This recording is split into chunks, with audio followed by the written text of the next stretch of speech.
आज ये मेरा अति सौभाग्य है कि मैं अपने घर मनाली में कार्तिकेय स्वामी जी की छत्र छाया में उनकी कृपा से आज आप सबके सामने ये संबोधन कर पा रही हूं। मैं अपने सारे गांव वासियों का, मेरे भाई बंधुओं का, पार्टी से जितने भी लोग मुझसे जुड़े हुए हैं, सब कार्यकर्ताओं का दिल से स्वागत करती हूं, अभिनंदन करती हूं।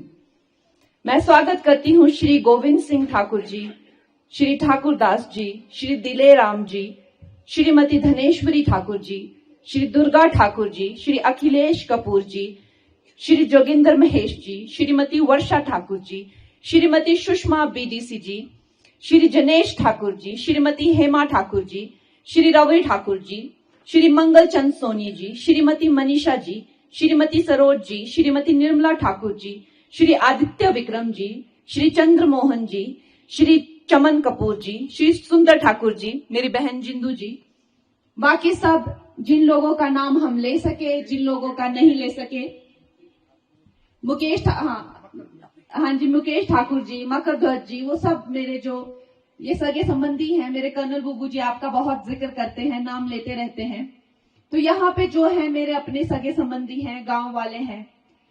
कार्तिकेय स्वामी जी, हमारे कार्तिकेय स्वामी जी जो शिव और पार्वती जी के ज्येष्ठ पुत्र थे, उन्होंने हिमालय में बहुत साधना की और ये वेदों में लिखा हुआ है और इतिहास गवाह है।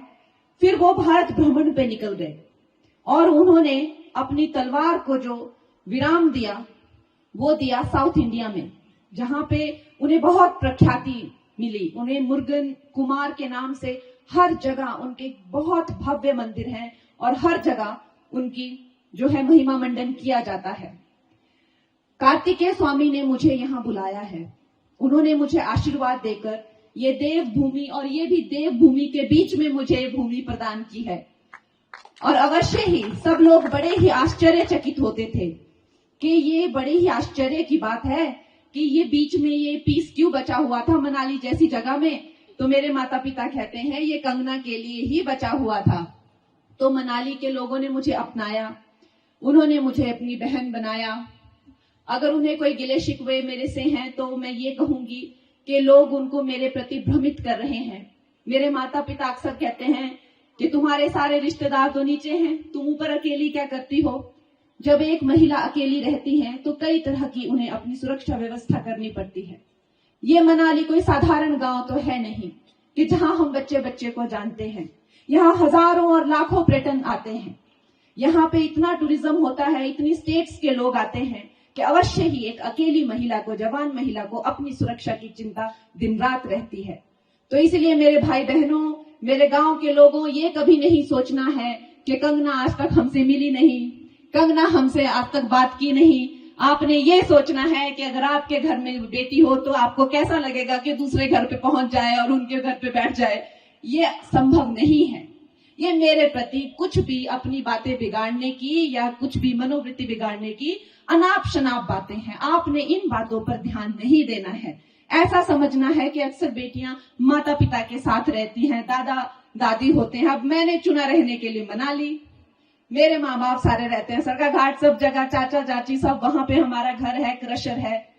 तो मेरा दिल आ गया मनाली पे, तो मैं क्या करूं। पर अब आप लोगों ने मुझे अपनी सेवा का मौका देना है और कोई मुझसे गिला शिकवा नहीं रखना है। और कोई भी गांव वाला अगर दूसरी बार ये प्रश्न आपसे करता है कि आज तक तो वो हमारे घर आई नहीं, आज तक तो वो हमें मिली नहीं, तो आपने यही कहना है कि आपको कैसा लगेगा कि आपकी बेटी अगर किसी के घर बिना बुलाए चली जाए या ऐसे ही वहां पे खड़ी हो जाए, सड़कों पर लोगों से बातें करने लग जाए। तो ये संभवतः ही संभव नहीं है। दोस्तों, आज मुझे जो सौभाग्य प्राप्त हुआ है इस पे भी आपकी ही कृपा है। आज विश्व की सबसे बड़ी पार्टी भारतीय जनता पार्टी और उसके सबसे बड़े नेतृत्व श्री प्राइम मिनिस्टर हमारे जो नरेंद्र मोदी जी हैं, वो सिर्फ एक हमारे भारत में ही एक कोई जानी मानी हस्ती नहीं है। आज उनका पूरा जो कीर्ति है, उनका जो यश है पूरे विश्व में है। और आज उन्होंने जब अपने लिए एक प्रत्याशी चुना तो आपकी मनाली की बेटी कंगना को चुना। तो दोस्तों, उनका जो संकल्प है 400 पार का, उनका जो संकल्प है उससे हमें चूकना नहीं है। यह मंडी का मोती भी हमें उनकी झोली में डालना है। हमने हिमाचल वासियों से जाने अनजाने में बहुत गलती हो गई। देखिए, हमसे अब सारे विश्व में जो है वो मोदी लहर है। वो कांग्रेस के जमाने गए, अब वो पुराने जमाने हैं, वो घिसे पिटे जमाने हैं। उन जमानों से निकलिए। उन जमानों में कोई वापस नहीं जा रहा है। हम उसकी तो हमने सोचनी भी नहीं है कोई बात। वो करप्शन के जमाने, वो कटु नीतियों के जमाने, वो नेताओं के स्कैम के जमाने, वो झूठ फरेब के जमाने, उन जमानों के झांसों में मत आइए। वो दुनिया उनको कब का छोड़ चुकी है। और आज देखिए, भारत जो है 11वीं और 13वीं पता नहीं कौन सी लड़खड़ाती अर्थव्यवस्था थी, कहां अभी हम 5वें और तीसरे और पहले नंबर की बात कर रहे हैं। देखिए, एक वक्त था जब जो प्राइम मिनिस्टर बैठा होता था दिल्ली में, वो आपको पता है कैसे बात करते हैं मनाली जैसी जगहों के बारे में, कैसे बात करते हैं अरुणाचल जैसी जगहों के बारे में। वो इस तरह बात करते थे कि अवश्य ही हम यहाँ पे कोई विकास नहीं करेंगे। अगर हमने यहां सड़कें बनाई तो चीन उन्हीं सड़कों से दिल्ली तक पहुंचेगा। हम उसे कैसे रोकेंगे? क्या कारण हो सकता है कि यहां पर वही माहौल है जो 100 साल पहले होता था? क्या इसका कारण हो सकता है कि क्यों इनकी कोई भी विकास नहीं किया गया? इसका यही कारण था क्योंकि ये डरते थे अगर रोड नहीं होंगे तो चीन आ नहीं पाएगा, अगर रोड होंगे तो उन्हीं रोडों से दिल्ली तक पहुंच जाएंगे।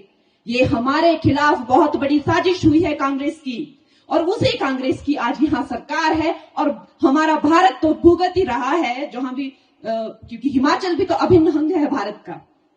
जब हिमाचल के लोगों को कष्ट होता है तो समस्त भारत को दर्द होता है, और उस कष्ट को हिमाचल भोग रहा है।